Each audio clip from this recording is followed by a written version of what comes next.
आता तुम्ही जी साऊथच्या वॉर्ड ऑफिसला आलेला आहात, कशा पद्धतीने पाहणी आहे आजची आणि काय सांगाल? आयुक्त देखील येणार होते बरोबर, काय झालं? नाही, आयुक्तांच्या टायमिंग म्हणजे त्यांच्या ज्या मीटिंग फिक्स झाल्या पाहणीच्या आणि आमचा 10चाच होता, आयुक्तांचा वाटतं 8:30-9चा होता. त्यामुळे आयुक्त पाहणी करून गेले आहेत असं मला कळलं आहे. आम्हाला त्याच्याशी काही हे नाही आहे. आयुक्तांनी पाहिलं ते चांगलं केलं. आत्ता आमच्याकडे आम्ही 7 नाल्यांना विजिट देणार आहोत आणि 7ही नाले या वरळी विधानसभा किंवा त्याच्या आजूबाजूचा जो परिसर आहे, या पावसाळी जेव्हा पाऊस मोठ्या प्रमाणात येतो आणि त्या पावसाचं पाणी बाहेर फेकण्याचं काम बऱ्याच वेळेला समुद्राचं पाणी नाल्यात येण्याचं आणि मग अख्खा शहर आमचं जे विधानसभा आहे ती पाण्याखाली जाण्याचे चान्सेस जास्त असतात. त्यामुळे आम्ही त्या नाल्याला भेट देतो आहे.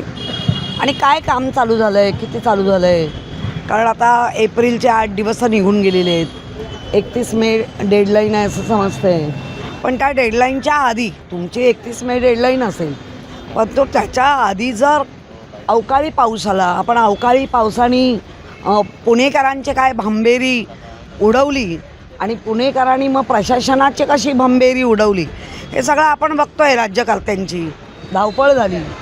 आमचं म्हणणं आहे, आम्हाला ब्लेम गेम करण्यासाठी नाही, पण आमचा जो वरी विधानसभेला लागून असलेला सगळा परिसर, कुठेही पाणी या नाल्यांच्या सफाई न झाल्यामुळे आमच्या ह्याच्यामध्ये विभागात आलं नाही पाहिजे. स्वच्छ चाललं आहे की नाही याची पाहणी करत आहे.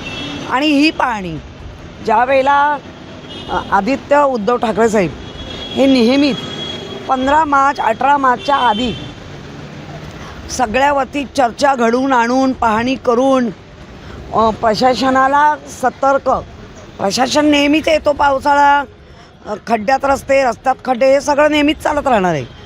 पण या वेळेला जितका लेट झाला आहे त्यामुळे मुंबईकरांना त्या गोष्टी भोगायला लागू नये. जसं पुण्याकरांना मिळालं ते मुंबईकरांना लागू नये एवढीच आमची माफक हे आहे.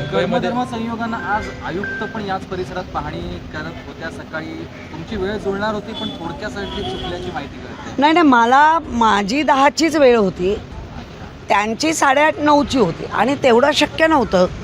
आम्हाला सगळ्या लोकांना उगाच प्रशासनाला पण अडचणीत आणणं. तुम्ही तुमचं पाहणी करून गेलात, आता आम्ही पण पाहतो आणि देतो त्याच्यावर उत्तर. 1:30 वाजता सगळ्यांना बोलवलं ते मी. इकडे नालेसफाईला उशीर, 1 मार्चला नालेसफाई आणि मिठी नदीची सफाई सुरू होणं अपेक्षित होतं. जवळपास 1 महिना उशिराने जी आहे ती नालेसफाई सुरू झालेली आहे. अजूनही त्यांच्या मशिनरी, मॅन पॉवर ही अजूनही आलेली नाही. आपण व्हिजिट करणार म्हटल्यानंतर ती मशीन फक्त काठावर उतरवली होती, फ्लोटिंग मशीन अशाच चढवले. त्यामुळे ह्या सगळ्या गोष्टीचा आढावा घेऊ. इथे कोण पक्ष काय करतो यापेक्षा प्रशासन काय करतं हे जास्त महत्त्वाचं आहे. रस्त्यावरचे खड्डे बुजवण्यासाठी 100 कोटी रुपयांच्या निविदा काढल्या जाणार आहेत. एकीकडे भरमसाठ हजारो कोटी रुपये काँक्रिटीकरणावर खर्च आणि आता पुन्हा 100 कोटी वेगळे खड्डे बुजवण्यासाठी निविदा. ह्यालाच म्हणतात भ्रष्टाचाराचं मूळ.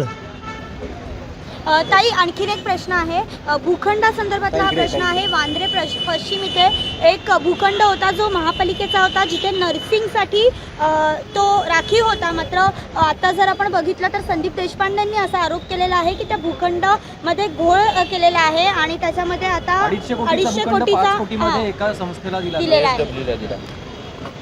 ज्या पद्धतीने हे सरकार चाललंय, फक्त 14, 12, 15 तोंड एवढंच बोलत राहणार, ह्यानी भ्रष्टाचार केला, ह्यानी केला, आणि जसं काय हे स्वतःला क्लीन चिट देत असतात.